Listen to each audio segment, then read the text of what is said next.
Shalom Uvracha à tous les amis. Aujourd'hui, nous allons parler de Parashat Yitro. Très intéressant de souligner le nom de la paracha. Le nom est le nom de ce grand personnage qui nous a appris comment se comporter. Si toute la Torah est constituée de lois qui ne sont pas émotionnelles ni sentimentales, des lois de structure, de discipline, d'obéissance. Il est une qualité, une mesure qu'il nous faut acquérir à tout prix, d'urgence, parce qu'elle est vitale pour l'obéissance et la discipline. Je vais juste rapporter quelques récits des péricopes Shemot et de notre section ici à 2 reprises. Dans notre section, nous trouvons quelque chose de très important. Lorsque la Torah nous fait remarquer la rencontre de Yitro avec son beau-fils Moshe Rabbeinu. Il a mérité quand même d'avoir Moshe Rabbeinu. Il est intéressant de savoir de quoi ils ont parlé. Je vais vous lire le texte. Si vous avez un livre en même temps que moi, vous pouvez lire ce texte. Vayavo Yitro hoten Moshe ubana veishto el Moshe el Hamidbar. Et Yitro est venu, le beau-père de Moshe, avec ses enfants et sa femme, la femme de Moshe, el Hamidbar, dans le désert. Asher hu hone sham, là où il campe, là où Moshe campe, Har ha-Elohim, la montagne de l'Éternel. Autrement dit que Yitro est arrivé à Har Horev. Har Horev, c'est la montagne du Sinaï. À quel moment Yitro est arrivé, d'après ce que j'entends? Il est arrivé pas quand ils sont sortis Ben Israël d'Égypte, pas quand ils ont traversé la mer Rouge, mais lorsque Moshe a accompli son devoir de messager, d'ambassadeur avec Dieu. L'Éternel, dans le buisson ardent, a dévoilé à Moshe le but de son dévoilement. Et il lui dit, lorsque vous sortirez d'Égypte, 50 jours après, il n'est pas marqué dans le texte 50 jours, mais il est marqué Ta'avdun, vous servirez, et à Elohim, le Dieu puissant, à la harazé, sur cette montagne. Autrement dit, que l'apparition de Moshe était à Har Sinaï. C'est la raison pour laquelle il lui montre le buisson. Et le buisson, c'est en fait le séné. Le séné est égal à Sinaï. Moshe Rabbeinu dira qu'il ira jusqu'à Har Sinaï, c'est-à-dire il reviendra à cet endroit, et c'est là où il y aura la révélation de Hashem Yitbarach ou Am Israël. Et depuis, cette montagne de Sinaï s'appelle Har ha-Elohim. Donc on va un petit peu décrire le schéma. Moshe Rabbeinu se marie avec Tzipora, la fille d'Yitro.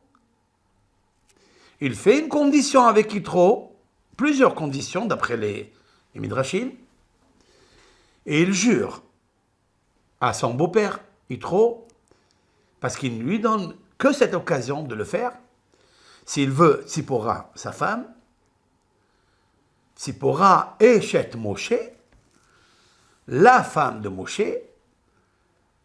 Et nos sages veulent dire, qu'est-ce que ça veut dire? Quel est le sens de Eshet Moshe? La réponse est Re'uya lo min ha-shamayim.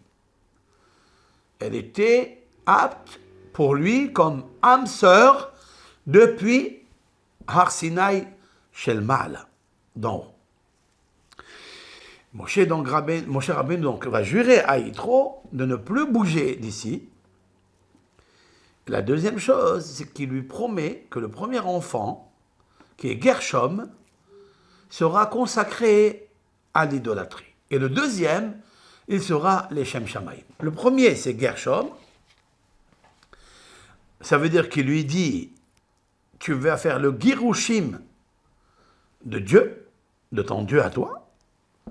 Gershom vient du mot Girushim, ça veut dire répudier, divorce. Tu feras le divorce de ton Dieu unique et tu consacreras cet enfant, mon petit-fils, à l'idolâtrie, où il y a plusieurs déesses. Le feu est un dieu, l'eau est un dieu, la terre est un dieu, etc. Il est marqué dans la Torah, Vayoel, Moshe, Lachev et Aish, et Moshe a juré, a promis, avec un éder, de rester avec ce monsieur, avec Yitro. Très bien. Maintenant, Moshe, il fait paître donc il est berger.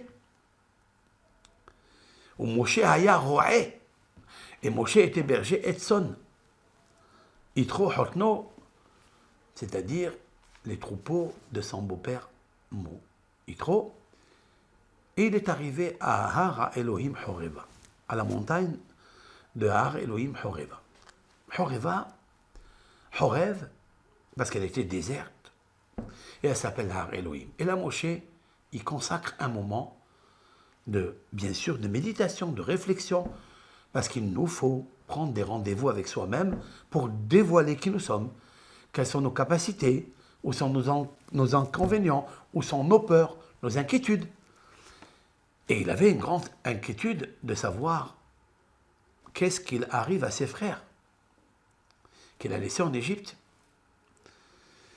Maintenant, Moshe Rabbeinu, Dieu lui dit, voici ce que tu vas faire.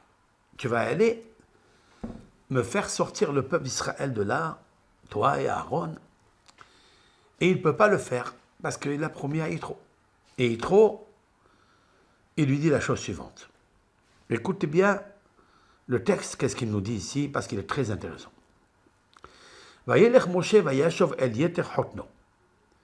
Et ça, c'est écrit dans Shemot Dalet, dans le chapitre 4. Il est marqué comme ça, dans le verset 18. Moshe, à la suite des paroles de Dieu, il va retourner chez Yitro, son beau-père. Vayomerlo. Et il lui dit à son beau-père, Elchana ve'ashuva elahai, asher bemitzrayim. Je vais aller maintenant, ou bien je vais aller, s'il te plaît, ve'ashuva, je vais retourner el ahai, à mes frères, asher bemitzrayim, qui sont en Égypte. Ve'er'e ha'odam hayim. Je vais voir s'ils sont encore vivants. Point. Donc, cette discussion, elle peut normalement frustrer Yitro. Nous avons une condition ensemble. Vous m'avez juré, monsieur, de rester avec ma femme, avec ta femme. Ici à la maison, à Midian, qu'est-ce que vous êtes en train de me raconter? Mais Moshe lui dit la vérité. Il dit que Dieu l'envoie. Mais il parle de Dieu unique. Le Dieu unique.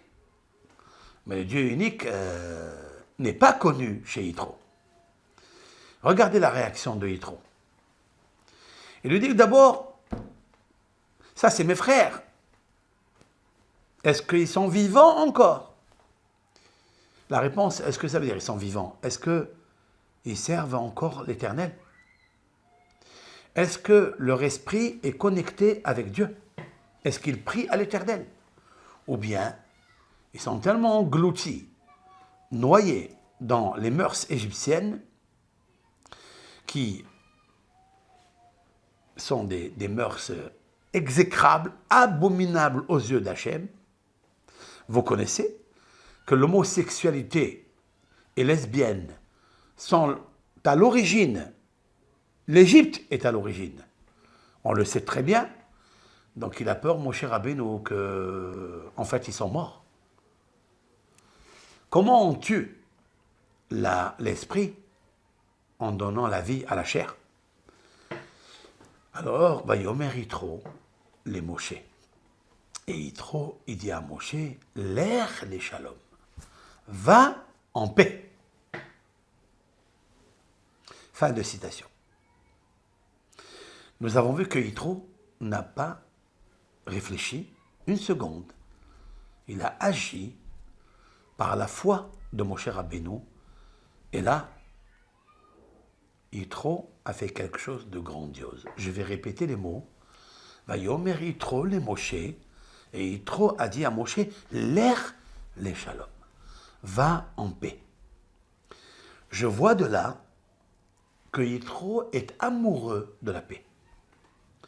Que Yitro a une base de midot tovot, traits de caractère tellement puissants. Et en fait, il en a deux. Il a ce qu'on appelle l'amour de la paix et l'amour d'autrui. Pourquoi je dis cela? Puisque Moshe Rabbeinu, il lui dit, c'est la première fois qu'il lui parle après 40 ans de siège chez Yitro. Ve'ashuva el ahai asher Misraïm, je vais retourner chez mes frères qui sont en Égypte, mes frères. Moshe Rabbeinu, le peuple d'Israël, c'est de sa famille. Ils sont de ses frères. Ils sont son sang. Il les aime. Il les respecte. Je vais voir s'ils sont vivants. Ces deux mots qui sont ahai, c'est-à-dire la fraternité, et la vie, c'est-à-dire la conjugaison de la fraternité pour la vie des béné Israël, Odam Haïm, est-ce qu'ils sont encore vivants? La conjugaison de ces deux qualités exceptionnelles gagne le résultat du shalom. Et c'est ça qu'il dit Yitro, Vayomer Yitro les Moshe, l'ech les shalom. Va en paix. Ça veut dire qu'il lui souhaite que l'Éternel le protège en route. Car il faut savoir que lorsque vous vous séparez de quelqu'un qui voyage, il faut lui dire l'ech les shalom. Allez-y en paix. Car il y a une grande différence entre l'ech les shalom ou l'ech be shalom. Nos sages interdisent de dire à un voyageur qui vous quitte pour partir en voyage, de lui dire l'ech be shalom. C'est ce qui s'est passé avec Avshalom, qu'on lui a dit l'ech be shalom, halach venitla. Il est allé et il a été pendu. Tandis que l'ech le shalom, il y a comme une espèce d'ange qui protège la personne. Vous savez, quel est l'ange qui protège une personne? C'est le shalom, la paix. Et ça, c'est le hidouche de Yitro. Maintenant, écoutez bien ma question. Cette question, elle m'a été posée par un disciple de notre communauté. Je reprends le verset tout au début. Vayelech Moshe, vayashov el yeter hotno. Et Moshe est allé et il est revenu chez Yeter hotno. Autrement dit, que son beau-père s'appelait Yeter. Yeter, il en avait 7 prénoms, dit Rashi. Rashi nous dit qu'il en avait 7 prénoms, c'est ce que j'ai dit, il avait 7 prénoms, il avait 7 filles, et il s'appelait Jéthro. J'ai trop de prénoms et j'ai trop de filles. Donc, a priori, il y a une grosse question. S'il s'appelle Yeter, pourquoi dans la paracha on l'a appelé Yitro? Nos sages disent pourquoi on l'a appelé Yitro. Parce qu'il a ajouté un vav grâce à l'institution qu'il a provoquée dans le peuple d'Israël. Lorsque dans la section ici de Yitro, nous trouvons que Moshe Rabbeinu était en train de juger le peuple depuis le matin jusqu'au soir, et lui tout seul, alors Yitro n'a pas supporté cela. Voilà, je vais vous lire le texte. Le lendemain, après, ils ont fait une grosse fête. Après le lendemain du don de la Torah, c'est marqué dans le texte. Vayeshem Moshe lishpot et ha'am. Moshe Rabbeinu, il a reçu la Torah, et maintenant, le lendemain du don de la Torah, il se met à juger le peuple. Vaya'amod ha'am, et le peuple se tenait debout, al Moshe, sur Moshe. Ça veut dire que le peuple est une charge, car un dirigeant spirituel, le peuple, il est au-dessus de lui, parce qu'il est une charge sur lui. Et il doit considérer que le peuple est sur lui. C'est une vraie charge. C'est ce qui est marqué, Vaya'amod ha'am al Moshe. Pas l'ifne Moshe. Il n'est pas marqué que le peuple s'est tenu debout devant Moshe, mais au-dessus de Moshe. Min ha'boker ad ha'arev. Depuis le matin jusqu'au soir. Vayachot el Moshe et kol asher hu oseh la'am. Et le beau-père de Moshe voit ce qu'il fait au peuple. Vayomer ma hadavar hazeh asher ata oseh la'am. Qu'est-ce que tu es en train de faire au peuple? Madoua ata yoshev levadecha. Pourquoi tu sièges dans le tribunal tout seul? Vechol ha'am nitzav alecha. Et le peuple se dresse debout sur toi. Ça veut dire que il attend que tu le juges, et donc s'il attend, donc il y a ici une compression sur toi. C'est pour ça qu'il lui dit nitzav alecha. Il est au-dessus de toi. Ça veut dire quand on sait qu'il y a un juge, quand il sait qu'il y a plusieurs protagonistes qui attendent d'être jugés et par lui, il y a un stress à l'intérieur. Il y a un stress que je n'ai pas fini le jugement que je suis en train de, dans le présent, en train de pratiquer. Il y a un deuxième et un troisième et un quatrième. Il y a un lahatz à l'intérieur de toi. Et il ne supporte pas une chose pareille. Et depuis le matin jusqu'au soir. Alors il lui dit, Moshe, voilà. Vayomer Moshe lehotno. Moshe dit à son beau-père, Ki yavo elay ha'am lidrosh Elohim, parce que le peuple vient pour que je leur explique les lois de Dieu. Lorsqu'ils ont un protagoniste, lorsqu'ils ont un jugement indifférent, alors je juge entre un homme et son camarade. Je leur montre ce que Dieu m'a montré. Moshe, il apprend quelque chose à l'autre, c'est qu'il nous faut toujours dire ce que Dieu dit. C'est important. Il faut s'habituer à la parole de Hachem, à ses jugements, et les dire. Comme si vous pensez comme Dieu. Et si on pensait comme Dieu, ça veut dire que lorsqu'on étudie le texte d'Elohim, eh bien, on commence à parler comme lui. C'est ça qu'il dit, Moshe Rabbeinu. Vayomer chotel Moshe elav. Il dit, je suis d'accord avec toi. Lo tov hadavar asher ata oseh. Ce que tu racontes, c'est bien, mais c'est pas bon ce que tu fais. Lo tov hadavar. Ça m'a rappelé quelque chose dans la Bible, lorsqu'on parle du couple, et Dieu va créer la femme pour aider l'homme. Il est marqué le même terme, le même langage, le même verbe. Lo tov heyot ha'adam levado. Ça n'est pas bon qu'un homme il reste tout seul. Je vais lui faire une aide pour lui.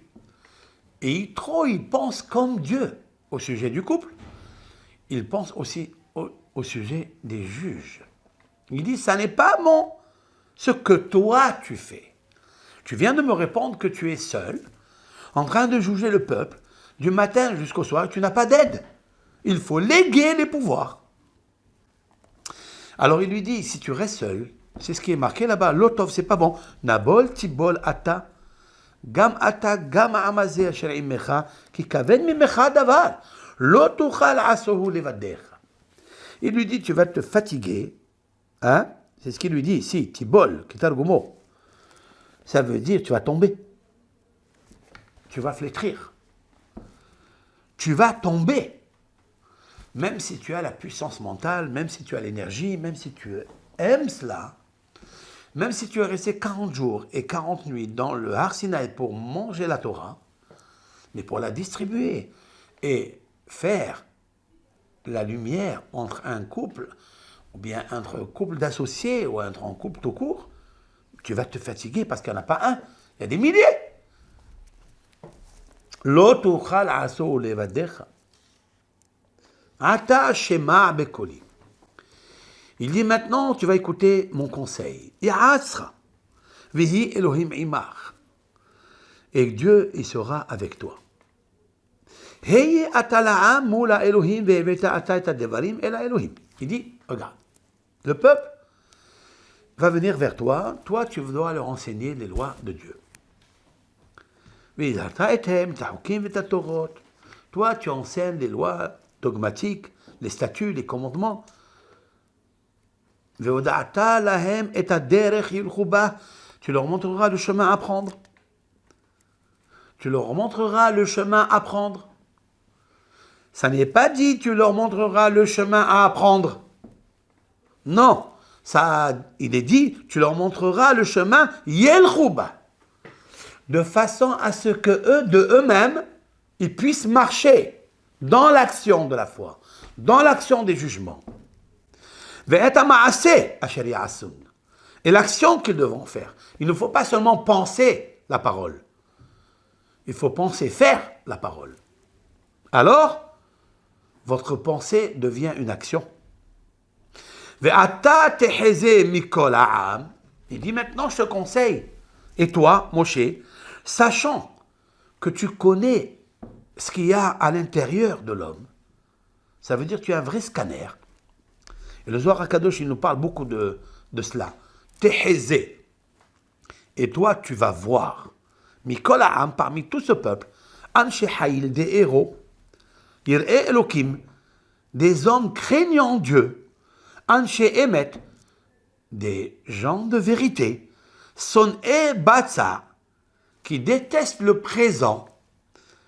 Il y a une grande différence qui déteste le présent. C'est-à-dire, tout cela, ce sont des qualités qui montrent la présence de Dieu, mais qui détestent les présents corrupteurs. Vesamta alehem sare alafim, sare meot, sare ramishim, sare asarot. Tu mettras des chefs de 1000, 100, 50 et 10. Veshaftu et ha'am bechol ha'et, ils jugeront le peuple à tout moment. Ve'aya kol hadavar hagadol, et ce sera lorsqu'il y aura une difficulté d'un jugement, eh bien ils s'approcheront à toi. Et les petits jugements, eux, ils les jugent. Im hadavar azeta assez, si cette chose-là tu fais, pas seulement tu écoutes. Un bon conseil que Yitro veut donner, c'est pas un conseil pour écouter seulement et jouir de la réflexion. Il faille que ce soit un conseil qui amène à l'action. Et si cet conseil-là, tu fais. Vetzivera Elohim, l'Éternel te donnera ve'achol ta'amod, tu pourras tenir. Vegam kol ha'am hazeh al mekomo yavo beshalom. Et ainsi toi, tu garderas ta force. Et ainsi le peuple n'attendra pas du matin jusqu'au soir, puisque tu as légué tes pouvoirs à des chefs de 1000, de 100, et de 50, et de 10. Et Moshe Rabbeinu, il est dit à son propos dans le verset 24, Vayishma Moshe Kol Hotno. Et Moshe a entendu la voix et le conseil de son beau-père, Vayahas, et il a fait Kol Asher Amar. Kol Asher Amar. Kol, c'est tout. Vous savez combien de fois il y a le mot tout dans la Bible? Des milliers de fois. Des milliers de fois. Et quand on dit tout, cela veut dire sans exception. Tout. Quand on dit que Dieu, Kol Yachol, Dieu est tout puissant, c'est qu'il est tout. Ne réserve pas, n'économise pas quelque chose qu'il ne peut pas faire.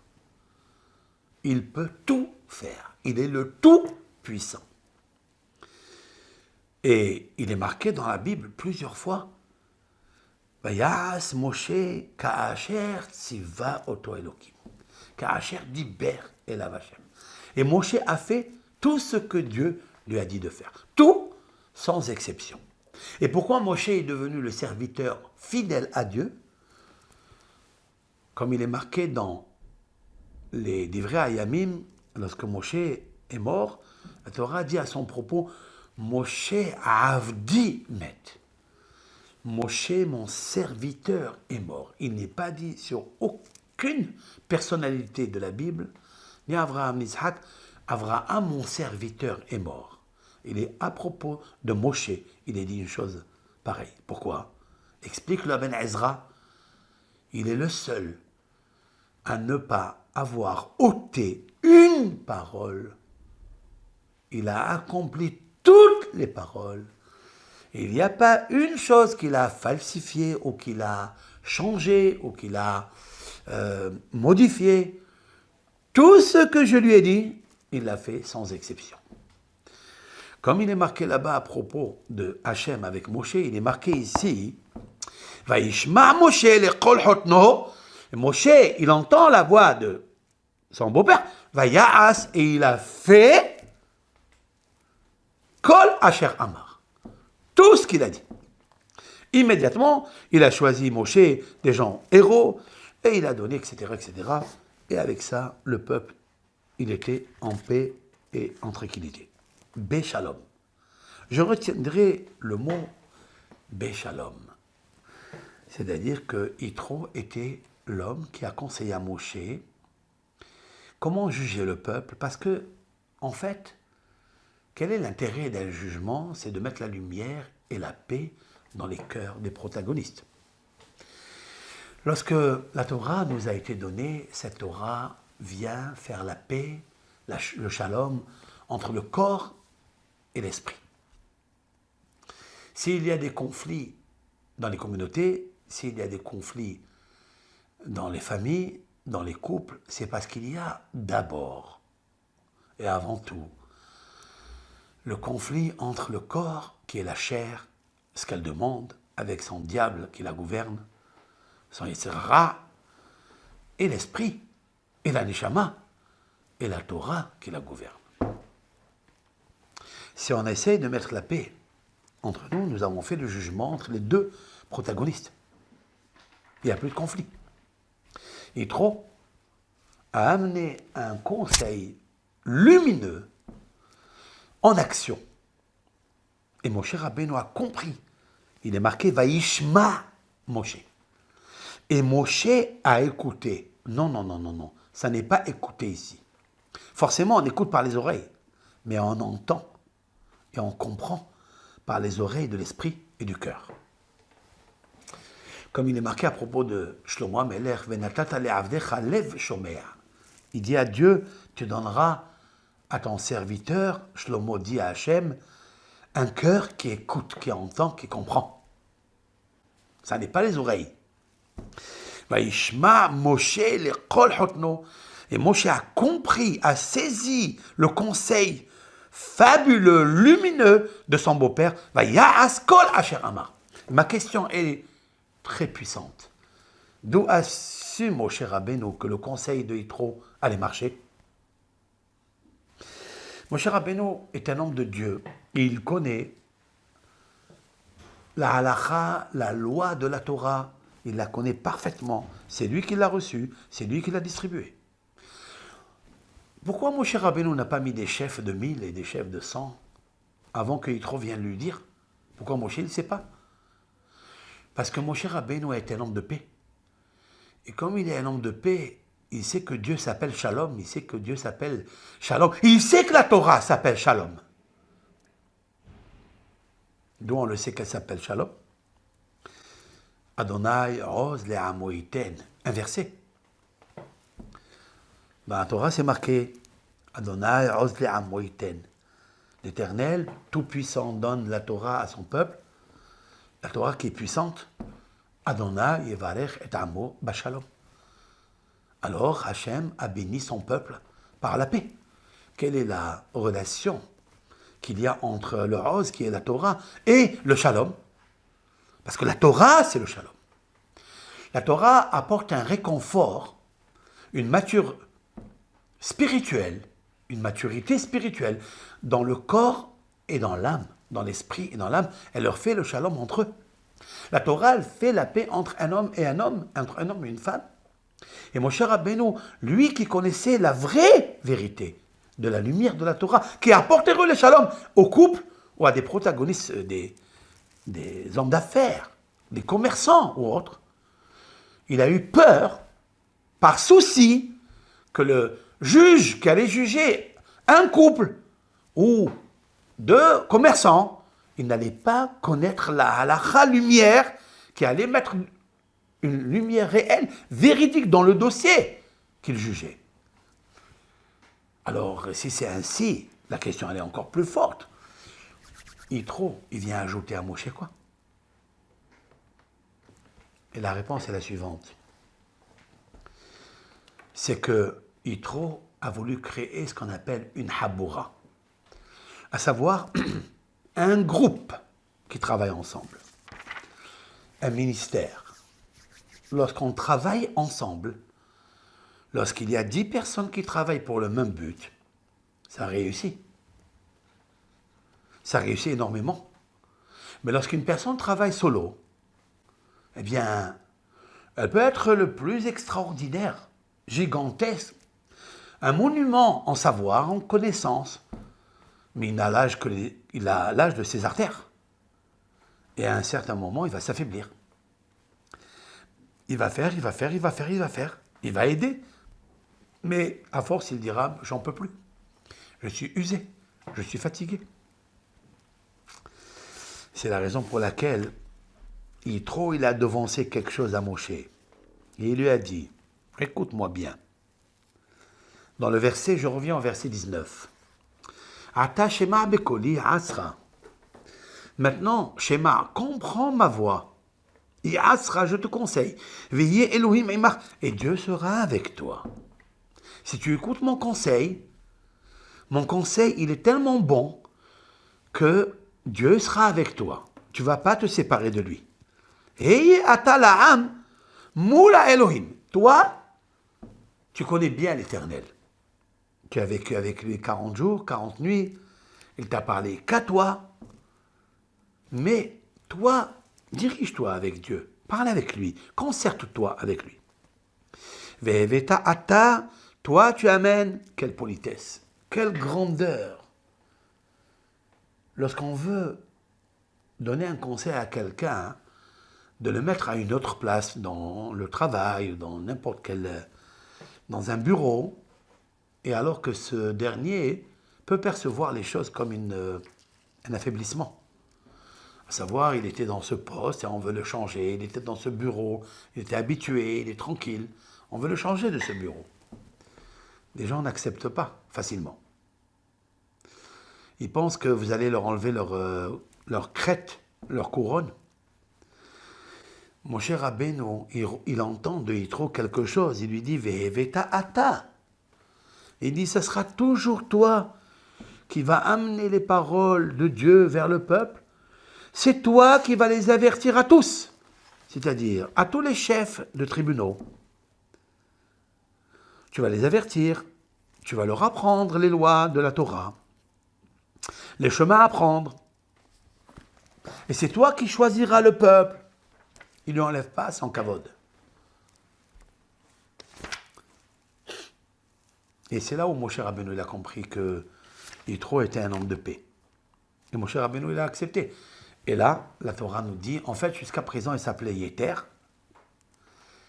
Et maintenant, on a ajouté Yeter, on a ajouté Vav, qui est la Torah. Parce que, en fait, la Torah, c'est le Shalom. Et le Vav, c'est une lettre qui tient debout. Vous voyez, c'est comme un pilier qui tient debout. C'est le fondement de la Torah. Mais le Vav qu'on a ajouté à Yitro, il veut dire quelque chose de très très grand. Plus grand encore qu'un pilier. C'est que le vrai pilier sur lequel la Torah tient, c'est l'amour et la paix.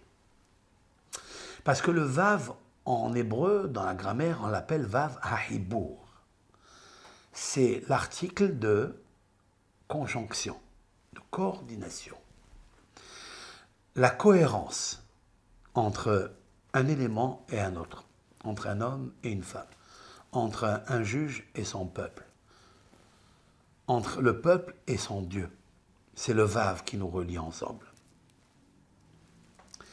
C'est la raison pour laquelle vous trouverez dans tous les parchemins de la Torah, du Sefer Torah, de la Bible, à excepter quelques exceptions, en haut, quand vous montrez à la Torah la prochaine fois, vous regardez toujours à la page en haut, commence par la lettre Vav, Vav, Vav, Vav, Vav. Même la forme du parchemin sur laquelle reposent les lettres de la Torah, les versets et la parole de Dieu, tous, ils sont comme un Vav. Vous voyez le parchemin comment il est, ça? Hop là, c'est un Vav. Parce que le Vav, c'est Vav Hibour. C'est l'amour. C'est la conjonction. Tu ne peux pas jouer de l'accordéon s'il n'y a pas la coordination. C'est impossible. C'est-à-dire l'accordéon, c'est la musique. Tu ne peux pas jouir de quelque chose si toi-même tu n'es pas relié avec la chose. Eh bien, Yitro a donné quelque chose à Moshe de grandiose. C'est qu'il faut un lien entre lui et les chefs spirituels qui travaillent avec lui. Maintenant, tu as une crainte que peut-être ces chefs spirituels ne sont pas assez présents dans l'omniprésence de Dieu. C'est possible. Mais cela est déjà rattrapé par le conseil de Yitro en lui disant « Toi, Moshe, tu feras d'abord des cours aux professeurs qui vont suivre l'enseignement et les leçons et faire suivre le Vav Hibour. C'est le Vav de conjonction avec le peuple. Toi, tu prends de Dieu et tu transmets et eux, ils transmettent. C'est sûr et certain que ça va direct. Mais il faut que tu choisisses, Moshe, que des gens très sérieux, obéissant à Dieu. Et il lui dit, Anshe Haïl, Anshe Emet, Son Ebatsa. Il lui donne ici des titres très puissants. Ça veut dire des gens qui ne sont pas corrompus, des gens qui n'aiment pas l'argent, qui ne vont pas voler l'argent aux autres, qui ne vont pas être des prédicateurs qui cherchent toujours à apprendre le maaser, et apprendre ça, apprendre ça, apprendre ça, apprendre ça. Ça doit être des gens qui sont son et batsa, qui détestent le présent corrupteur. Et ça, il faut des gens émettent, comme toi, Moshe. Parce que la Torah est Torah émette. À quel moment un juge peut apporter la paix entre deux protagonistes qui presque, ils ont la haine au point de se tuer s'il n'y avait pas la Torah? Si vous êtes un juge de vérité. Mais il faut la réalité, et ce n'est pas toujours la vérité. Donc, j'ai besoin d'un homme réel dans l'action, c'est Moshe. Toi, tu vas recevoir de la source de la réalité, de Dieu, d'éthique, tu vas transmettre au béni Israël. Maintenant, tu vas leur enseigner, mais ça ne suffit pas. Maintenant, il faut un scanner pour savoir et sonder les cœurs de ces juges. Bon, c'est bien de choisir des gens tellement de haute qualité, un chez Emes, son Ebatsa, il est Elohim. La crainte de Dieu, personne ne peut la sonder, sauf que Dieu peut le faire. Donc Moshe n'était pas supposé, ni trop, à savoir qu'est-ce qui bout dans la marmite d'un juge. Est-ce qu'au très fond de son âme, il a la boulimie de l'argent? Ça, personne ne le sait. La Hirat Shamayim ne se lit pas dans le visage, ni par les actes. Elle est tellement spirituelle qu'il va connaître cette âme. Mais il lui dit quelque chose, Yitro, et c'est là où est toute la puissance de Yitro. Toi, tu vas voir. Et la question est de savoir. Si on traduit, tu vas voir, ça veut dire avec tes yeux, qui est l'homme qui a le plus grand scanner pour identifier une maladie, la jalousie, l'amour de l'argent, ou l'amour des présents corrupteurs, des pots de vin. Qui peut le savoir, ça? Et c'est la raison pour laquelle Rabbi Shimon Bar Yochai fait de ça ce qu'on appelle la Chokhmat HaPartsouf, c'est-à-dire la sagesse du visage. Oui, oui, oui, il est des hommes, comme Moshe, que quand il regarde le visage d'un homme, parce que le visage s'appelle Pnim, Panim. Panim, c'est le visage. mais il est dit au pluriel panim. Panim, c'est pan. Pan, c'est un visage. Panim, c'est les visages.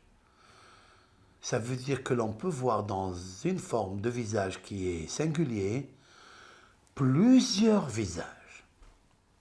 Autrement dit que par les traits de caractère, par les traits de visage, on peut connaître qu'est-ce qu'il y a dans le pnim, qui veut dire cette fois-ci l'intériorité, pas les intestins, les muscles, le foie, la rate, les poumons.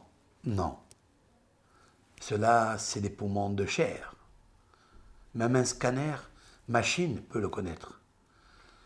Mais connaître les poumons du cœur spirituel, connaître le cœur de l'âme spirituelle, ça, il faut Chokhmat HaPartsouf, à savoir le scanner du visage spirituel. Il faut connaître l'âme. C'est ce qu'il dit trop. Il dit, je te connais, mon cher. D'où tu me connais? Tu viens de vivre avec moi en Midian. Et à Midian, tu ne m'as pas vu. Que quelques fois tu m'as vu.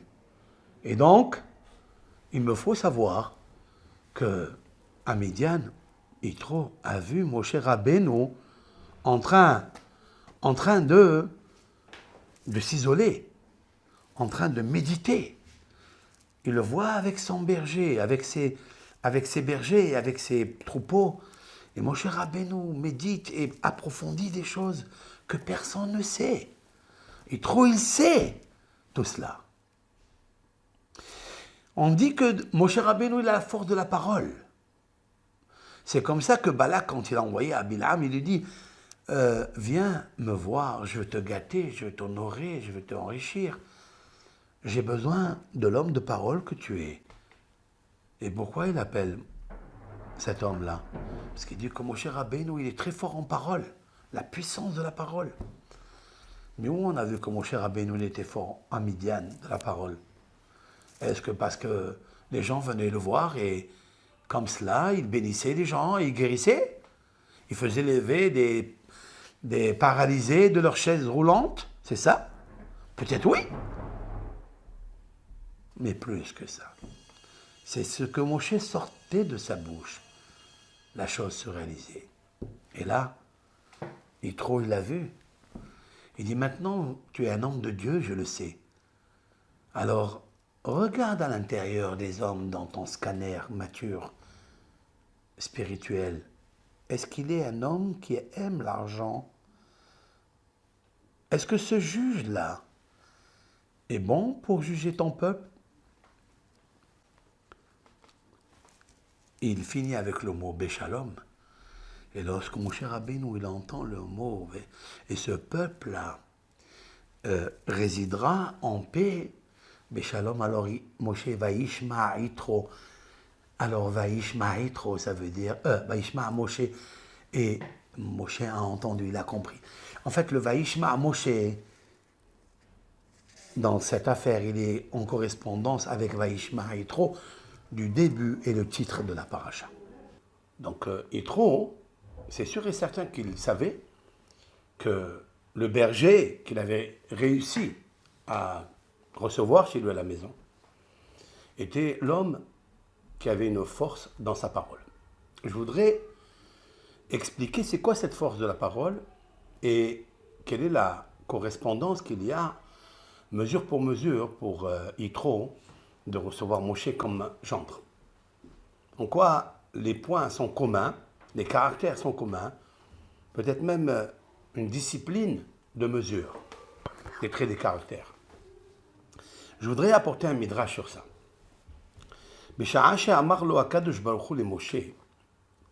À l'heure où l'Éternel a dit à Moshe, va, je vais t'envoyer comme ambassadeur chez le Pharaon. Amar lo Moshe, Moshe lui a dit, Ribon ha'olamim, maître des mondes. Là, il a employé Ribon ha'olamim, les maîtres des mondes. Il n'a pas dit Ribono shel olam, maître du monde. Retenez cette interrogation pourquoi le texte a souligné Ribon Ha'olamim, le maître des mondes. Il nous faut toujours joindre le monde d'en haut avec le monde d'en bas. Alors, quand il y a cette symétrie, il y a cette synergie et il y a de l'énergie. Eni Yachol, maître des mondes, je ne peux pas. Mi pene shekibelani Yitro, car Yitro m'a reçu quand il avait fui. Rappelons-nous l'histoire, lorsque le pharaon cherchait à tuer Moshe Rabbeinu, parce qu'il avait appris qu'il avait éliminé par la parole l'Égyptien qui avait frappé l'Hébreu. Yitro m'a reçu chez lui à la maison. Il m'a ouvert sa porte. Va'ani imo keben. Écoutez bien ce que Moshe Rabbeinu, il dit à Akadosh Baruch Hu. Moi, je suis chez lui à la maison comme un fils. Comme un fils. Pas comme un invité, pas comme un gendre, mais comme un fils. Très intéressant cela. Umi shehu poteach pitcho lahavero.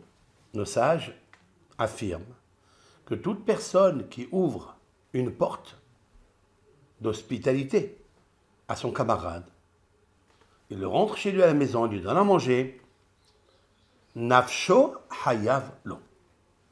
Son âme, il lui doit. Vous écoutez? Son âme, il lui doit. Nous avons trouvé plusieurs exemples. Par exemple, Eliyahu Hanavi, lorsqu'il est allé voir la Sorfite, cette femme-là, qui était veuve, et qu'elle a reçue, elle lui a donné un morceau de pain, un peu de miel. Et nous avons appris après que le texte plus tard dit que le fils de cette veuve est mort. Eliyahu, immédiatement, il s'est mis à prier à Akadosh Baruch Hu pour faire l'impossible, pour le faire ressusciter. C'est marqué là-bas, Hagam ala almana asher ani mitgorer ima hare'ota lehamit et bena. Eliyahu Hanavi, il change complètement d'homme, de l'intérieur et de l'extérieur. Il dit à Akadosh Baruch Hu, Akadosh Baruch Hu, c'est lui qui décide des épreuves qu'il doit amener à toute personne. Pour la veuve, c'est une épreuve tragique. Elle n'a pas de mari, elle n'a qu'un seul fils. Et comment faire? Eliyahu Hanavi, il s'adresse à Dieu dans ces termes. Aussi la veuve, chez qui j'habite, Areota, tu as fait du mal, Lehamit et Bena, de tuer son fils. Pour cela, Eliyahu Hanavi lui aussi va être puni. Mais il ose être comme celui qui est son maître, Moshe Rabbeinu. Lorsqu'il voyait que les bénis Israël travaillaient et que le pharaon a endurci le travail, Moshe Rabbeinu, il s'est un petit peu insurgé devant Hachem et lui a dit « La mahareota la amazé » Pourquoi tu fais du mal à ce peuple? On voit l'expression chez l'élève Eliyahu Hanavi, qui est un des plus grands prophètes de l'histoire juive, ou du monde d'ailleurs. Hagam, ala almana shen ani mitgorer, même chez cette femme-là où j'habite, hareota lehamit et bena, tu as fait du mal pour tuer son fils. Autrement dit que Eliyahu Hanavi s'est mis en danger. Eliyahu Hanavi, il s'est mis en danger. Et oui, on apprend de là qu'une femme, un homme, une maison, une famille qui vous a reçu à la maison, que vous n'avez rien du tout, ils ont fait grandir, votre âme, vous lui devez.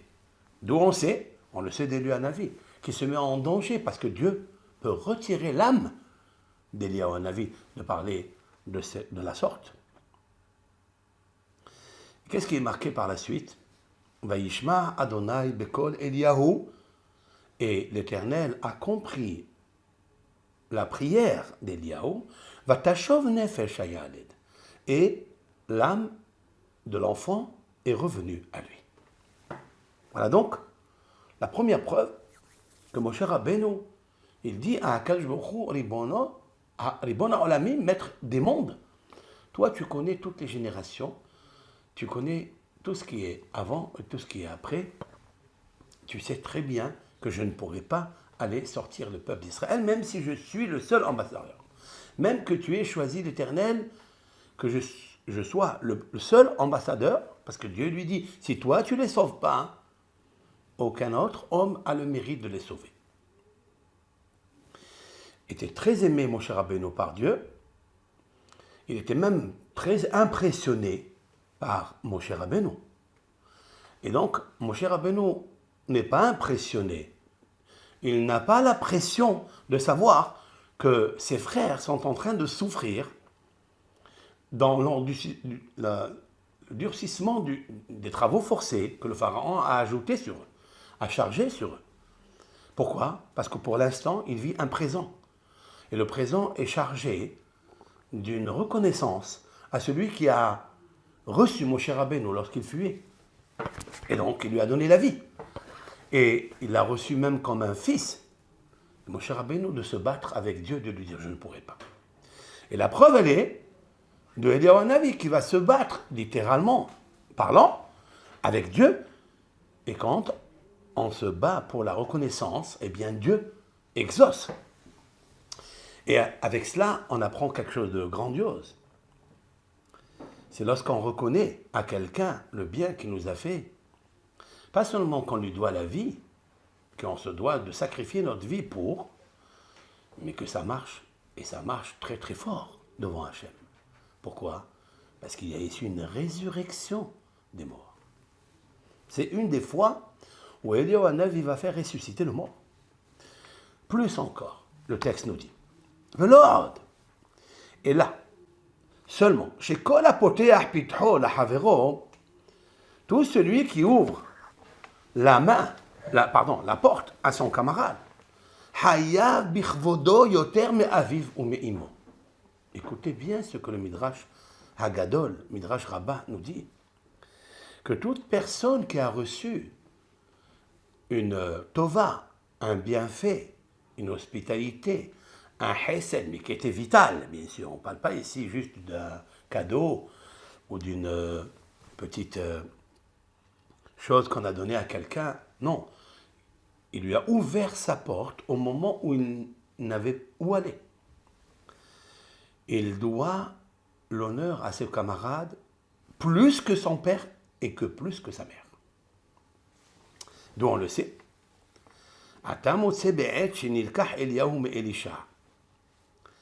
Lorsque nous trouvons cela, lorsque Eliyahu Hanavi est monté donc dans le carrosse céleste, si l'on peut dire ainsi, et donc Elisha Hanavi a perdu un maître. Et Eliyahu Hanavi, à ce moment-là, il a reçu, Elisha, le prophète Élisée, Elisha, reçoit double part de l'Esprit Saint qu'avait Eliyahu Hanavi.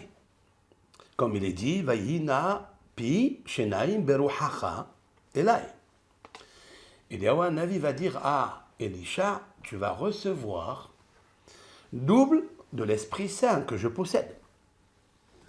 Alors, ayalolech esel aviv ve'imo le'ahayotam. Immédiatement, Elisha devait partir chez son père et sa mère pour les faire vivre. Comme Elisha, lui aussi, il a appris de son maître Eliyahu, lorsqu'il était reçu par la Shunam, cette femme qu'il avait reçue, qui lui avait placé au-dessus de sa maison, dans le grenier. Elle lui a placé une table, un lit, pour étudier, s'isoler et se reposer. Et lorsqu'elle a perdu son fils, elle s'écria à Elisha, mon fils, il a eu mal à la tête et il ne se réveille plus.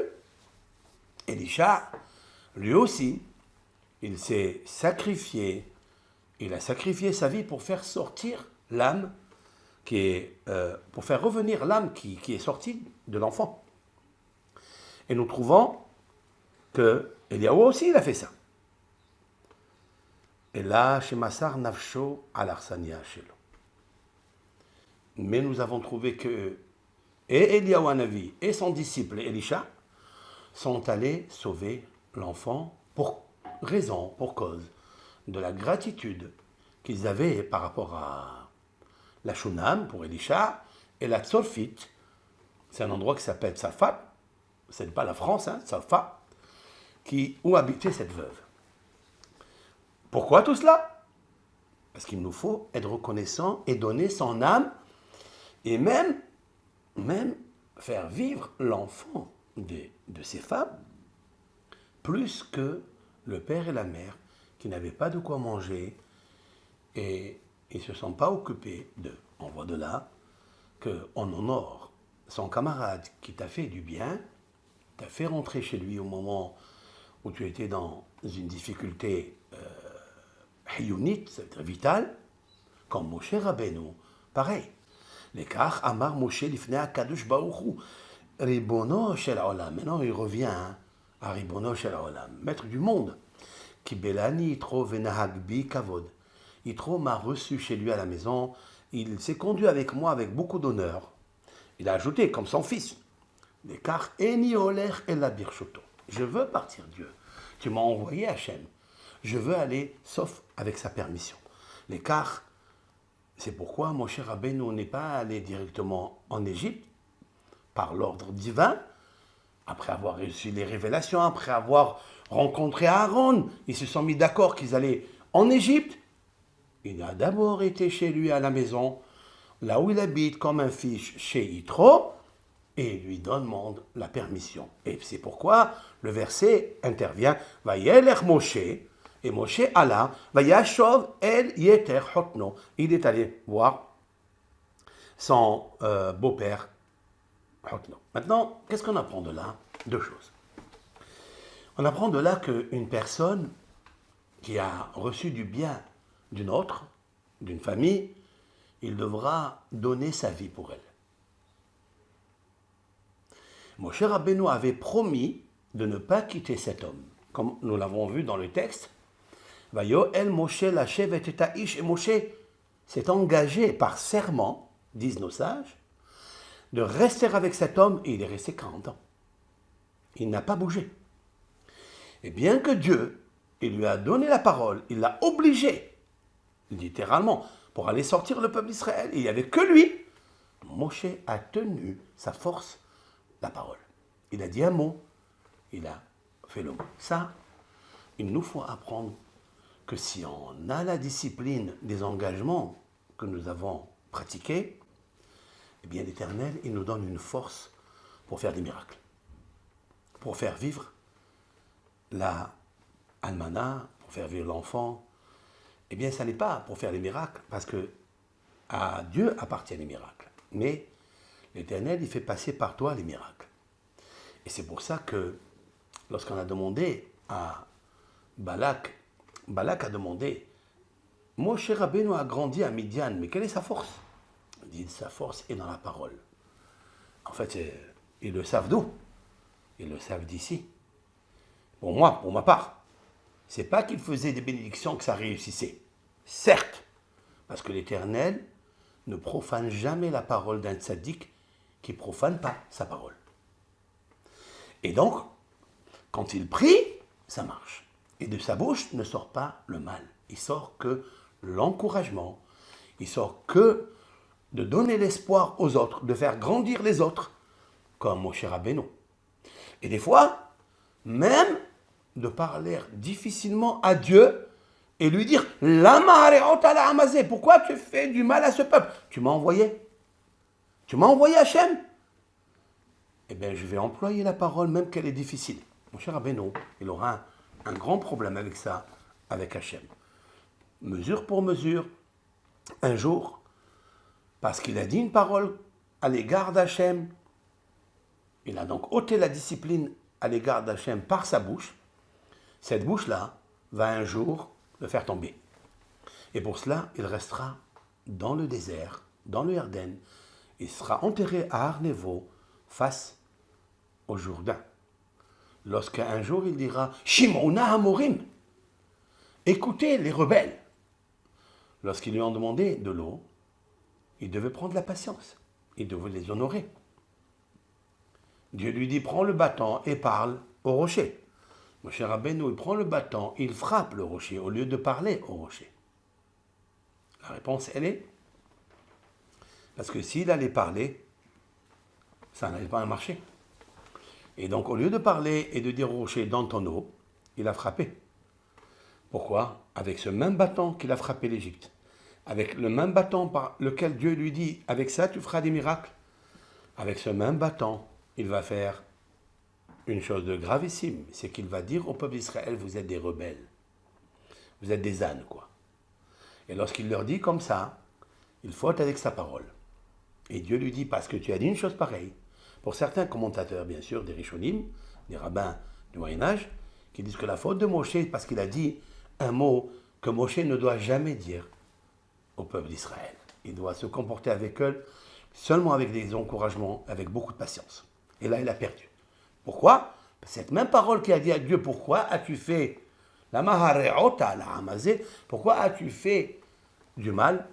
Regardez, si on regarde, la ma, il y a un même, hareota, il y a un yud, il y a un he. Après, vous avez hareota, vous avez un resh, la ham, après, vous avez encore un même. Vous voyez qu'il y a à l'intérieur hamorim. Hamorim, ça veut dire les rebelles. Parce que toi, tu t'es rebellé devant Hachem, alors tu vas sortir de ta bouche le rebelle. Donc sa force, elle est dans la bouche. Ça veut dire que Dieu, il va prendre chaque fois sa parole qui est très puissante, que ça soit dans le bien, elle réussit parce que il retient sa parole. Et il accomplit tout ce qu'il dit. Et c'est ça, en fait, la force de la bouche, la puissance de la bouche, qu'il nous faut beaucoup travailler. Maintenant, mon cher Rabbeinu, il va parler avec Akadosh Baruch Hu PLP. Il parlera avec Dieu bouche à bouche. Ça veut dire chose que personne ne pourra.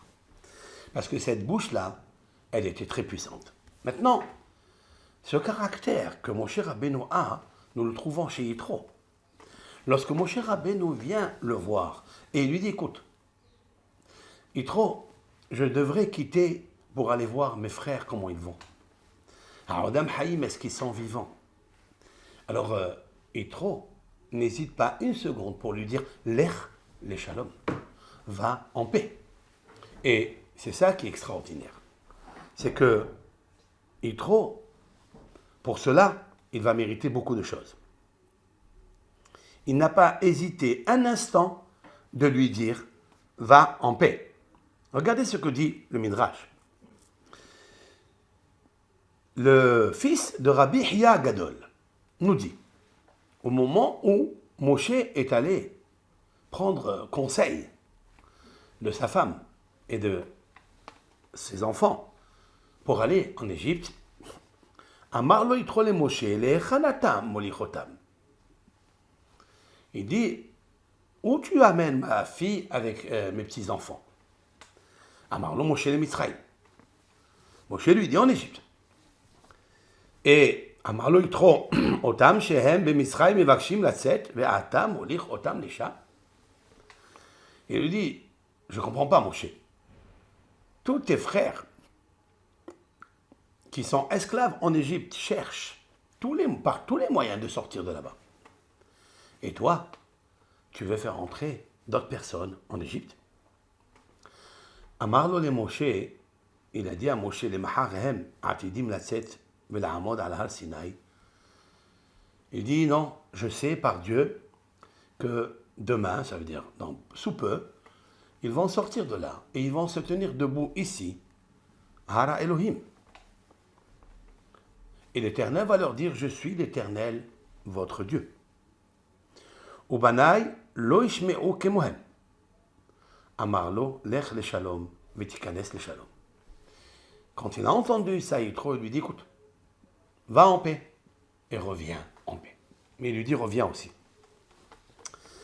Aucun instant, Yitro n'a hésité à refuser à Moshe Rabbeinu de partir, mais au contraire, il le bénit. Alors je voudrais parler de cette qualité du shalom. En fait, Avec ça, je réponds à une question. Très grosse question. Il y a un midrash très étonnant. Je voudrais partager avec vous ce midrash.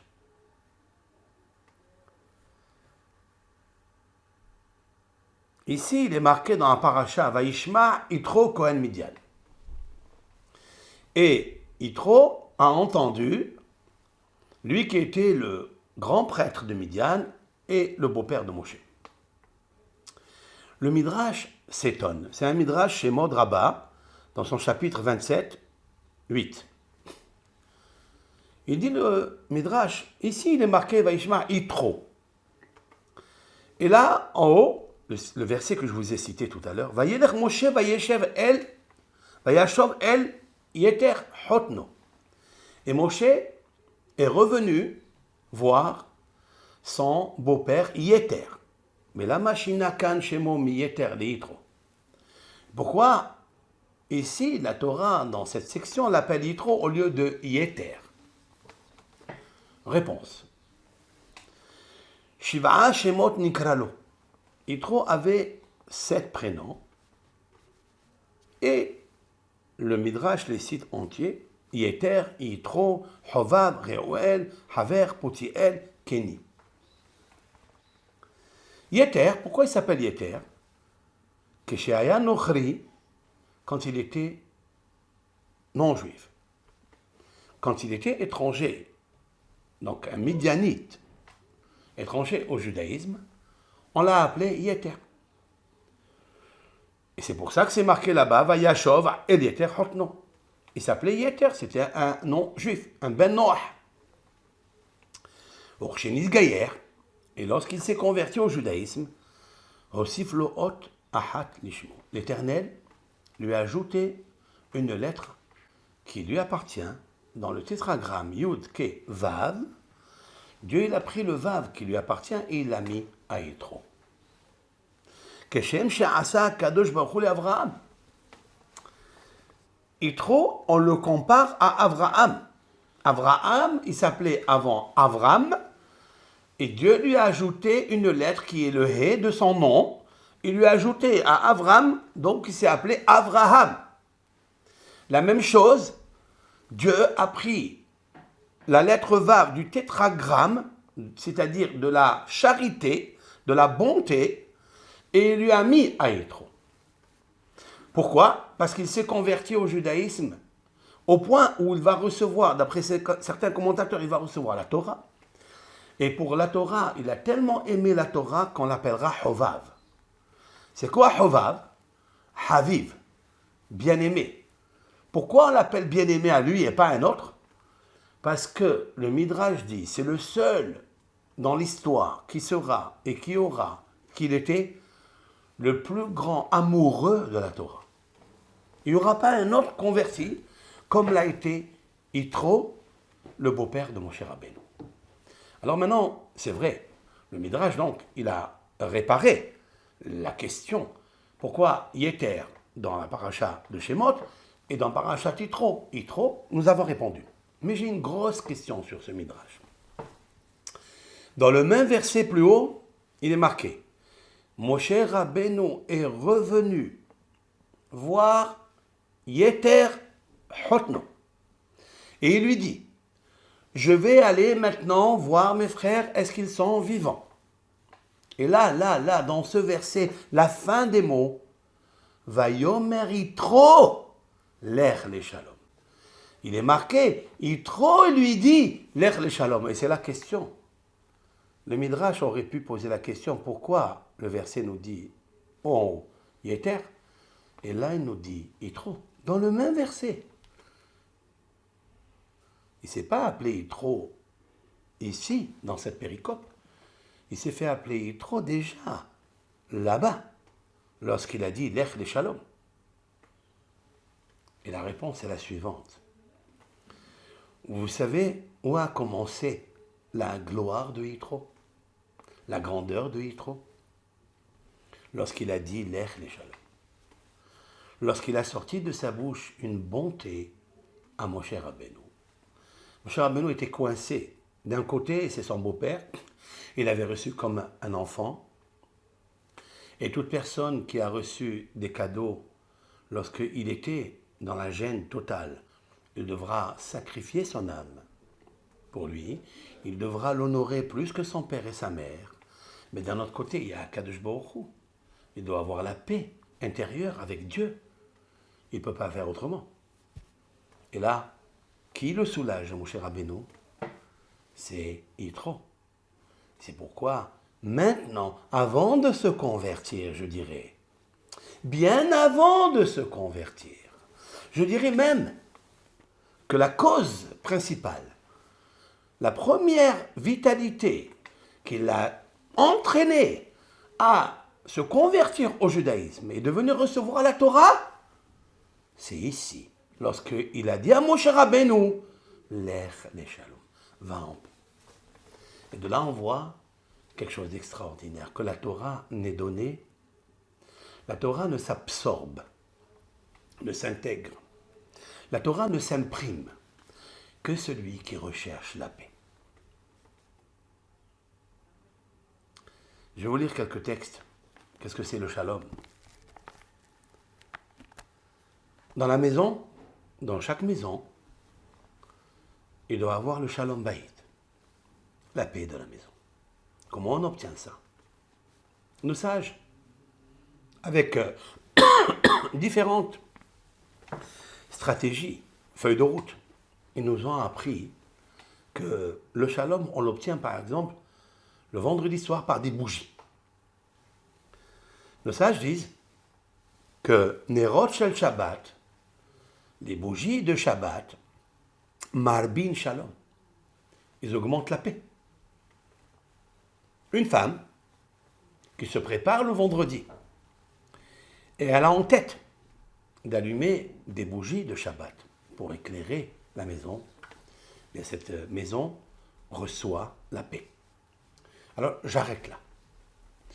J'ai vu, vous avez observé et vous connaissez que les statistiques ne donnent pas une chose pareille.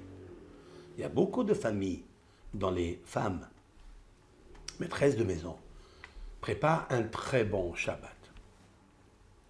Des bons plats pour honorer Dieu. C'est une mitzvah positive d'honorer, de préparer le vendredi, d'honorer des bons plats pour la table de Hachem. Elles allument leurs bougies, mais il y a toujours des guerres, des disputes, il y a des conflits à table, des cris à table. D'où ça vient? Nos sages disent que celui qui allume les bougies de Shabbat, il multiplie la paix. Où est cette paix? Plusieurs raisons à cela. Mais nous n'allons pas donner toutes les raisons, vous les connaissez déjà. Il nous faut d'abord la paix intérieure. En fait, la paix se trouve dans le dimanche, dans le lundi, dans le mardi, dans le mercredi, dans le jeudi et dans le vendredi. C'est-à-dire vous. Là où vous marchez, c'est vous qui marchez soit avec la paix, soit avec le conflit. Autrement dit que, avant d'allumer une bougie physique la veille de Shabbat, il faut éclairer la bougie spirituelle, l'Esprit Saint qu'il y a en nous. Est-ce que cet Esprit Saint est allumé? Est-ce qu'il est éclairé? Est-ce qu'il t'éclaire dans tes gestes dans la semaine? Est-ce que tu es en relation avec l'éclairage de Dieu et lui? Car il est dit dans les Proverbes, et j'aime ça, Ner Adonai Nishmat Adam. Je répète, Ner Adonai, ça veut dire la bougie de Dieu, Nishmat Adam, est l'âme de l'homme. Adam, c'est l'homme. Ça n'est pas monsieur, madame. C'est l'homme. Adam, c'est le couple. Ner Hashem, Nishmat Adam. L'âme du couple, elle se trouve dans le Adam, dans la ressemblance, dans le domé. Adam vient du mot Adama, la terre, certes. Ça, c'est le corps. Mais à l'intérieur de lui, il a une bougie de Dieu qui est son âme, qui, elle, ressemble à son Créateur. C'est celle-là qu'il nous faut encourager. C'est celle-là qu'il nous faut allumer. C'est celle-là qu'il nous faut préserver et ne pas l'éteindre avec du gasoil qui va faire l'extinction de cette âme. Le gasoil, c'est synonyme à tout le pétrole qui enfume et qui donne une mauvaise odeur désagréable. C'est tous les péchés que l'âme n'aime pas. Tous les péchés que nous propose la chair, celles qui viennent de la Adama. Nous avons aussi une âme qu'il nous faut d'abord savoir qu'elle est chez nous, la rehausser. C'est de cette âme-là que tu parles tous les matins. C'est cette âme-là qui remercie Dieu. Modéani lefanecha melech hay vekayam. Je remercie l'Éternel, Dieu vivant. Si toi tu es vivant, c'est parce qu'il y a un Dieu qui est vivant. Mais il faut qu'il soit en toi. C'est la suite. Le matin, Elokai, mon créateur, mon Dieu, Neshama shenatata bi, l'âme que tu as déposée en moi. Ata berata, c'est toi qui l'as formée. Ata yetsarta, c'est toi qui l'as créé. Ata nefahta bi, toi qui l'as insufflé en moi, umshamera bekirbi, et tu la conserves en mon sein. Donc elle est en toi. Celle-là, il faut la rehausser. Il faille lui donner le shalom baït entre le corps et l'âme.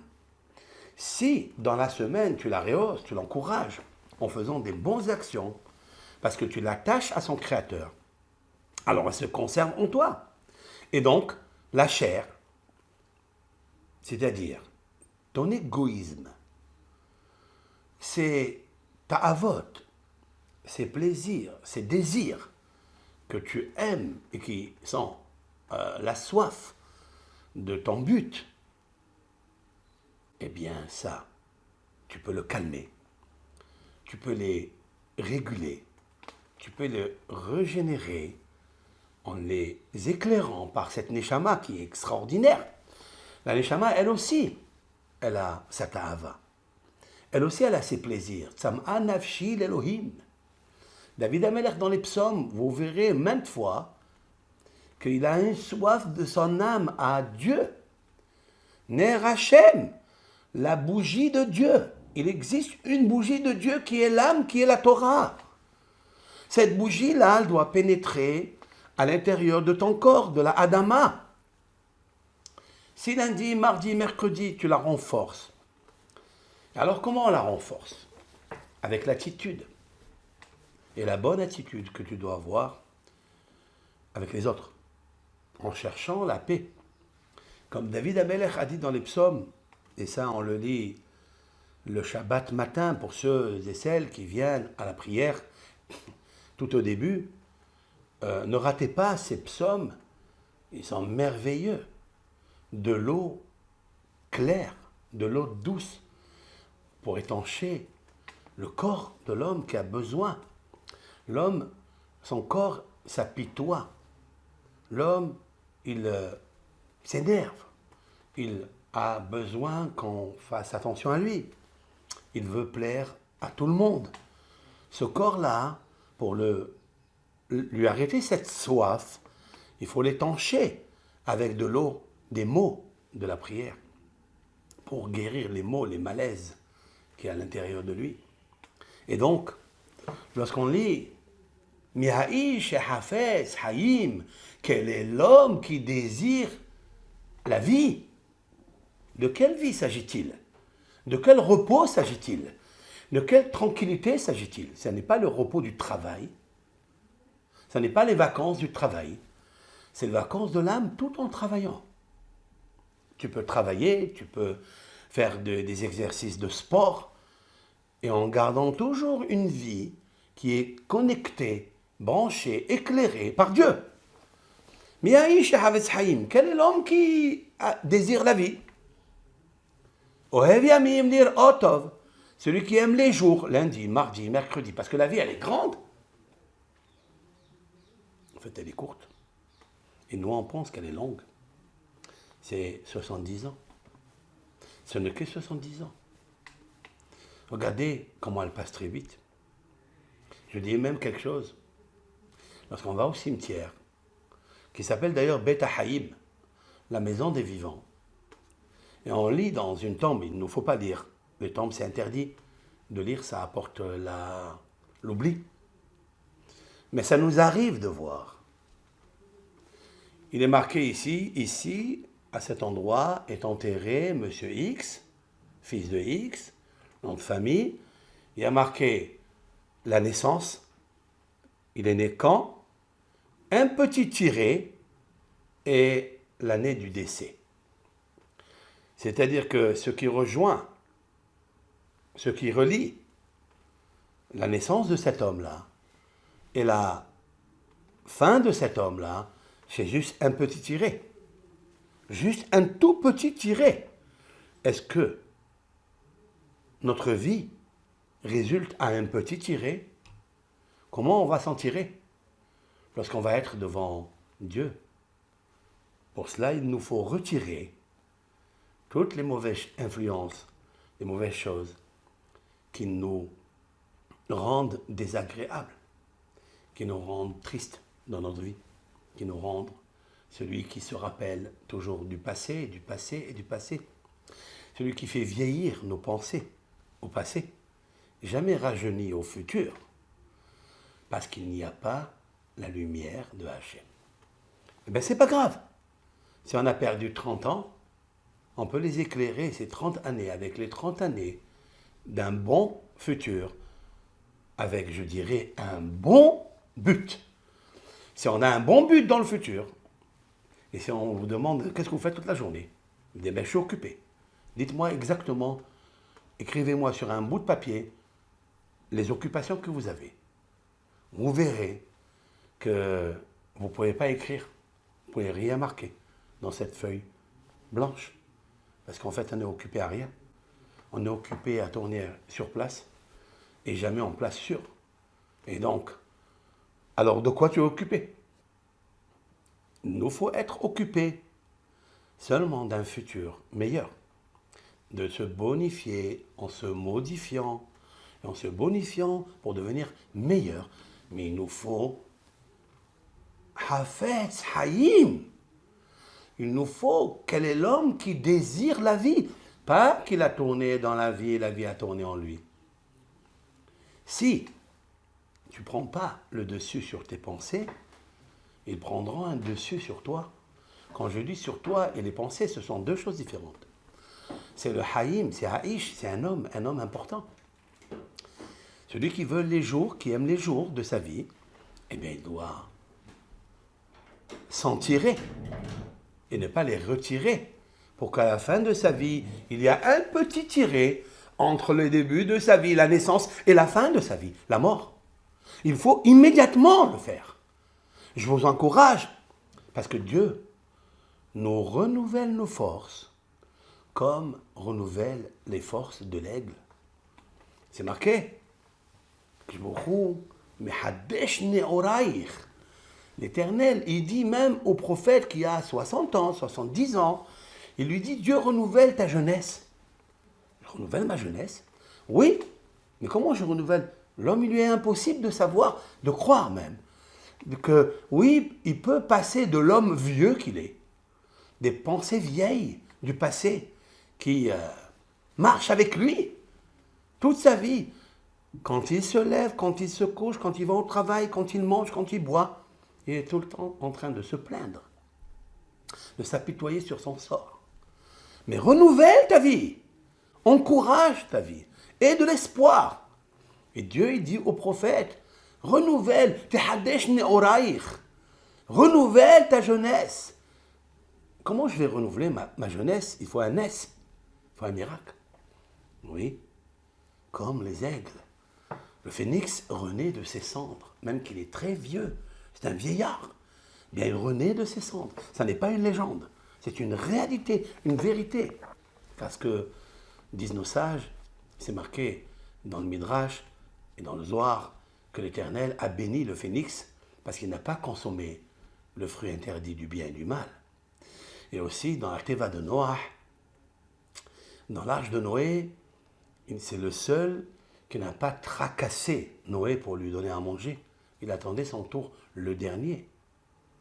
Et celui qui attend le dernier et qui offusque pas, qui n'offense pas, qui ne traque pas le bienfaiteur de Noé, de Noah, bien il reçoit la bracha de longue vie, de tarder dans la vie. Si tu te tardes et tu ne réagis pas dans l'exercice de la faim, quand tu as faim, et tu te calmes, tu prends patience, tu dis mon tour arrivera, eh bien la mort n'arrivera jamais. Eh bien parce que tu vas recevoir la bracha de Noah, il l'a béni, était inversé dans Job, dans Yov, avec tous les misères qu'il a eues, avec le raccourcissement de sa vie, tracassé par les souffrances et les épreuves qui grandissent l'homme. Il a reçu une maturité spirituelle, longévité spirituelle, et il a dit à Dieu, Uchol yamim tout court, arbe, je veux allonger la vie, ma vie comme le hol. C'est quoi le hol? C'est pas le sable. Hol, c'est aussi le sable. Mais hol, ici, c'est un oiseau, aigle, qui s'appelle le phénix. Je voudrais, l'Éternel, augmenter ma vie, allonger ma vie, comme le phénix, comme cet aigle. Vous voyez la réaction d'un homme qui est patiente. Il veut faire rejaunir sa vie. Mais comment? C'est un homme accablé. C'est un homme fracassé. C'est un homme qui a perdu 10 enfants, qui a perdu toute sa richesse. Donc il devient un homme malade, vieillard, dans ses pensées. Malade dans ses pensées. Maintenant, comment aller et régénérer, renaître une jeunesse vivace? Oui, c'est possible. Change tes pensées. Dis que je suis meilleur. Dis que je suis bien. Cherche la paix. Ben, tout cela, ça se prépare dans la semaine. Alors, à cette condition, quand vous rentrez dans le Shabbat, automatiquement, on peut allumer les nérotes de Shabbat. Les nérotes de Shabbat seront le reflet des nérotes de Shabbat, du repos qu'il y a en toi. Et à ces conditions-là, parlez moins, pensez moins dans la semaine. Et louez Dieu plus. Je terminerai. Lorsqu'un homme poursuit le shalom, c'est là où David Ameler nous dit la longévité, l'amour des jours, l'amour de la vie dépend Ohev shalom, verodef shalom. Bakeh shalom, verodfeu. Cherche la paix. Comment on devient bon? En cherchant la paix. Comment on se convertit au judaïsme? Comment on excelle dans le judaïsme? L'air, les shalom. La parole de Yitro.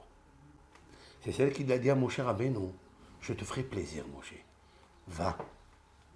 Il ne lui a pas dit que je vais aller en Égypte, sortir mes frères. Il ne lui a pas dit cela. Il lui a juste dit, je vais aller mes frères en Égypte. Et je vais voir s'ils sont vivants. Ah, il entend cela maintenant. Yitro, il entend, et il dit, il s'appelait Yeter. Mais il a ajouté une longévité en lui. Une lettre de Dieu, Vav, Vaishma Yitro, il lui a dit l'air les shalom. Et la Torah, là-bas, elle dit Vayomer Yitro, l'air les shalom. Le fait qu'il a bien entendu, qu'il voulait la vie, alors il a reçu la vie. Recevoir la vie, c'est quoi? C'est la Torah qui s'appelle Torah Haïm. Et j'appuie les Rishonim, les rabbins du Moyen-Âge qui ont dit que Yitro a bien assisté au don de la Torah. C'est incroyable. Le don de la Torah, c'est la vie.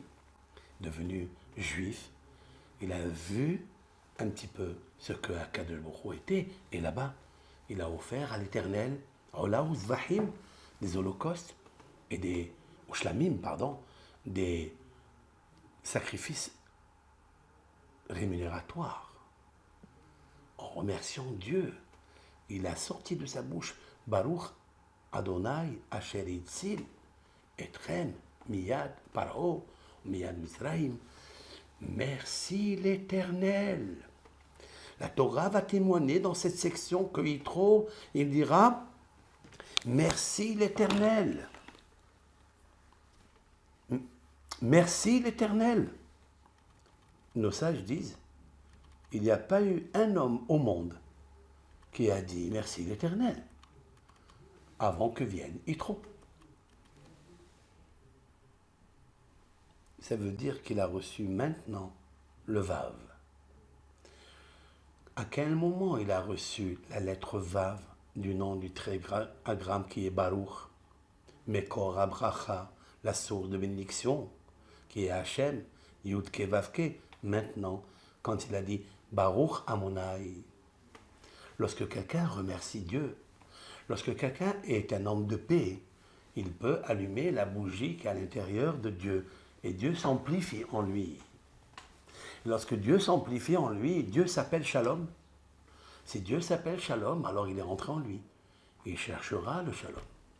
Et c'est lui qui donnera à Moshe Rabbeinu le conseil de poster des chefs, des juges, qui vont amener la paix entre le couple, entre les amis, entre les protagonistes.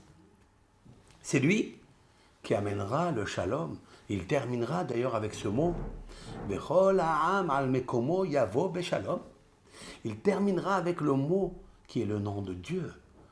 Parce qu'il a commencé avec, il y a longtemps, quand Moshe Rabbeinu lui a dit, est-ce que je peux partir voir mes frères? Alors Yitro lui a dit, l'ech les shalom.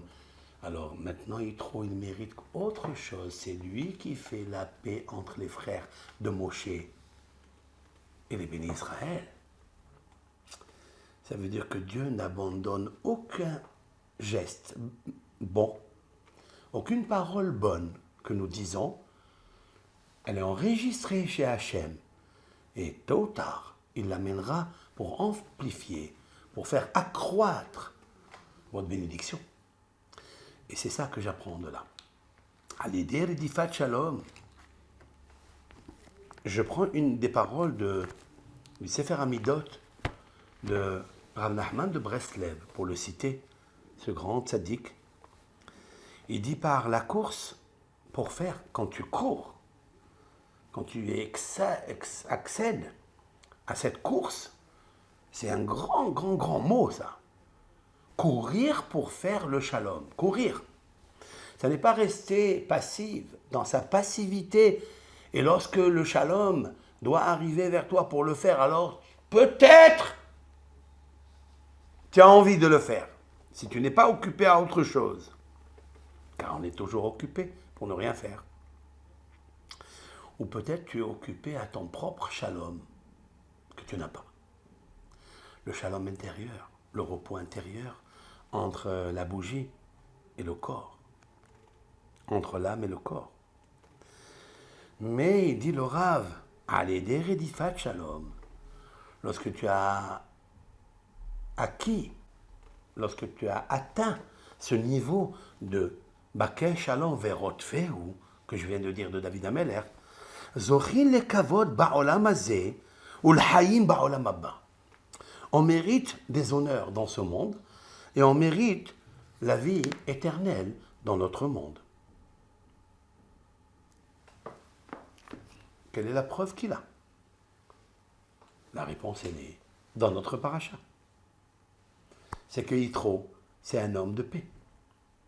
C'est un homme qui dit à Moshe, l'ech le shalom. C'est un homme qui dit à Moshe, faisant la paix entre le peuple et les juges, et toi. Maintenant, plus que ça, c'est que Moshe Rabbeinu, lorsqu'Yitro lui envoie une lettre, d'après certains commentateurs du Midrash, il lui envoie une lettre, ou lui envoie un ambassadeur, pour lui dire que j'arrive. Là où Moshe a reçu la Torah, il veut recevoir lui aussi la Torah.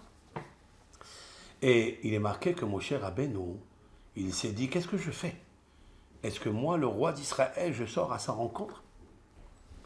Alors Dieu lui dit, sors à sa rencontre, parce que c'est un homme de paix.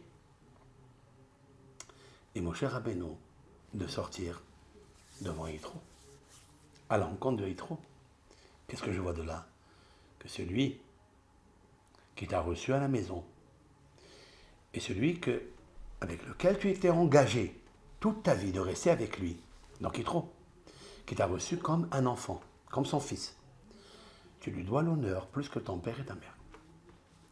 Et plus que ça, tu dois me laisser moi Hachem et aller à sa rencontre. Et Moshe Rabbeinu est allé rencontrer Yitro. Lorsque Yitro a vu que Moshe Rabbeinu venait à sa rencontre, il s'est dit merci Hachem. Un jour, c'est lui qui était enorgueilli de ma présence à Midian lorsqu'il était chez moi, car il était grand prêtre. Et maintenant, c'est moi qui m'enorgueillis et je reçois le kavod dans ce monde d'être le beau-père du chef spirituel d'Israël, pas seulement du chef spirituel, du grand prophète, le plus grand de ceux d'Israël. Ça, c'est important. Qu'est-ce que j'apprends de là? Qu'il me faut courir pour le shalom, qu'il me faut avoir d'abord la paix en moi. C'est ce qui est marqué, Bakesh Shalom, Verotfeu. Alors on aurait pu dire que Bakesh Shalom, c'est par rapport aux autres. Cherche toujours la paix et cours faire la paix. Quand tu vois qu'il y a des histoires entre l'un et l'autre, entre un couple, cours. Tout s'adresse à de toi à autrui. Mais on pourrait peut-être sectionner, ou sélectionner plutôt, que Bakesh Shalom, c'est avec toi, et Rotfeu avec les autres. Autrement dit, qu'à quel moment on peut acquérir, on peut atteindre le niveau de courir vers la paix, il faut habituer ses pieds et son âme à être un homme de paix. D'abord, cherche en toi. Bakesh, c'est cherche. En fait, ne cherche pas s'il y a à faire la paix chez les autres. Cherche d'abord s'il y a chez toi la paix. Allume d'abord ta bougie, ton âme. Respecte-la. Respecte cette âme que Dieu t'a donnée. Si nous respections l'âme que Dieu a donnée en nous, alors on peut supposer aller courir vers la paix. Il y a une personne qui m'a dit, j'honore mon père et ma mère. Ok, c'est magnifique, c'est grandiose. Tu auras la longévité pour ça. Alors on parlait par rapport à un beau-père, que lui, il n'était pas tellement à l'aise chez lui à la maison. Sa belle-mère aussi n'est pas à l'aise à la maison, ils ont des histoires. Je lui ai dit la première des choses, c'est que le Shulchan Aruch, la Torah, tu ne peux pas sans Dieu. Tu peux être grand avec Dieu et rien sans Dieu. Tu vas écouter ce que dit le Shulchan Aruch. Il dit, dans l'honneur des parents, il y a une halakha, une loi qui dit, honore ton beau-père et ta belle-mère comme tu honores tes parents. Ça, il faut que tu me dises comment tu vas affronter. Il faut que tu affrontes, il ne faut pas fuir. Parce que, en fait, si tu as la qualité, et tu avais la qualité de tes parents s'ils sont encore vivants, ou ils sont plus de ce monde, peut-être que quand tu étais avec tes parents, tu leur faisais honneur. Peut-être des fois, tu ne leur faisais pas honneur. Donc, tu n'avais pas acquis encore le shalom qui est en toi. Puisque des fois oui, des fois non. Donc, si tu n'avais pas la perfection de la qualité de shalom, de la paix, tu ne peux pas l'avoir avec tes beaux-parents. Mais si tu l'as, elle est en toi, tu la cherches, et tu la préserves, tu la conserves, tu es obligé de ne pas frustrer cette qualité de shalom qui est en toi. Parce que le seul qui souffrira, c'est qui? C'est toi, c'est personne d'autre. Pourquoi on est angoissé? Pourquoi on est stressé? Parce que dans le subconscient, dans notre conscience, on sait qu'on fait mal. Tu prends ce mal, tu vis avec, et tu penses au mal.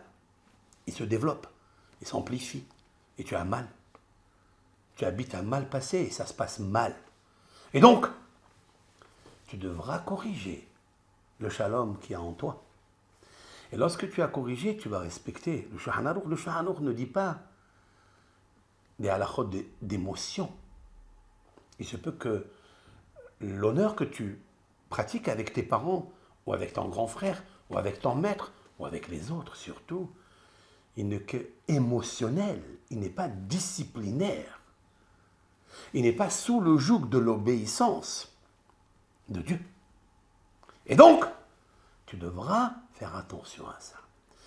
Et donc, par là même, cette personne, je lui ai dit, et Shabbat, est-ce que tu le respectes, Shabbat? Est-ce que tu l'honores? Il m'a dit non. Et je lui ai dit, qu'est-ce que tu fais? Il m'a dit non, je ne prends pas la voiture, mais je prends mon chien ou ma chienne. Je fais un peu de gymnastique et je cours avec. Je la porte avec moi parce que j'aime ma chienne, j'aime mon chien. Alors je lui ai dit, et ton âme, tu l'aimes pas? Ton âme, c'est une partie de... C'est pas une partie, c'est ta vie. C'est elle ta vie. Si Dieu, tu le respectes, et c'est pour ça que tu respectes tes parents par l'obéissance, tu dois respecter ton âme par l'obéissance de Dieu. Donc tu dois être disciplinaire. Comment ça se fait que Shabbat, tu ne fais pas honneur à cette âme? Alors je lui ai dit, quand tu respecteras avec l'aide de Hachem, et je t'encourage de le faire, c'est un bon conseil que je te donne. Si tu respectes l'âme qui est en toi, qui s'appelle l'honneur, car l'âme s'appelle Kavod, avec Raf, Vet, Vav, Dalet, Kavod plein avec un Vav. Si tu respectes ce Kavod-là, et Kavod, il s'appelle Hachem, Melo Kohares Kevodo, l'Éternel, il remplit le monde, comme il te remplit à toi ton âme, c'est elle qui voit, c'est elle qui écoute, c'est elle qui mange, c'est elle qui s'accouple, c'est elle tout. Le jour où Dieu te la retire, n'oublie pas de tirer. Le petit tiré qu'il y a entre ta vie, ta naissance et la fin. Ce petit tiré, c'est Dieu qui l'a tiré de lui et te l'a posé à toi. Ton âme. Et tu en fais quoi de ça? Et si tu respectes, tu l'honores à cette âme qui s'appelle l'honneur, et Dieu qui s'appelle l'honneur, tu respecteras et aussi tes beaux-parents. Sache-le. Comment faire? Mais ils sont durs. Gna gna, gna gna. Ok, ils sont durs. Mais toi, tu es plus dur encore. Parce que tu prends ton âme, tu l'emprisonnes dans la semaine. Le jour du Shabbat, tu le prends, tu le mélanges avec tous les jours de la semaine. Dieu t'a donné 6 jours. Fais ce que tu veux. Va faire la course, va en montagne, va où tu veux. Fais ce que tu as à faire, tu es libre. Mais le jour du Shabbat, c'est Kavod Shabbat. Kavod Shabbat, c'est Shalom Shabbat. Tu veux le Shalom Shabbat, il faut Kavod Shabbat, alors tu auras la paix. En fait, la paix ne se trouve pas chez les autres. Tu ne peux pas courir faire la paix à tes grands-parents et ne pas la faire tout court à tes beaux-parents. Il faut la faire d'abord en toi. Et en toi, c'est ton âme. Et ton âme, c'est ton éclairage. Tu veux être éclairé dans ce dossier, respecte-la. Finalement, il a commencé à réfléchir. Je n'ai pas dit qu'il a fait encore, mais il réfléchit. C'est à méditer. Et donc, voilà mon petit cours que je voulais distribuer en ce jour-là pour l'émission Remez, RJM, et Remez tout court, allusion. Et bien sûr, il sera diffusé aussi pour nos amis des réseaux sociaux, de notre site, de Facebook et de YouTube, Hachem Barach, qui nous aide toujours à éclairer et ramener les enfants de Dieu qui sont un jour égarés et de les faire garer dans le palais de Dieu. Kol Tov, Shabbat Shalom, Parashat Yitro.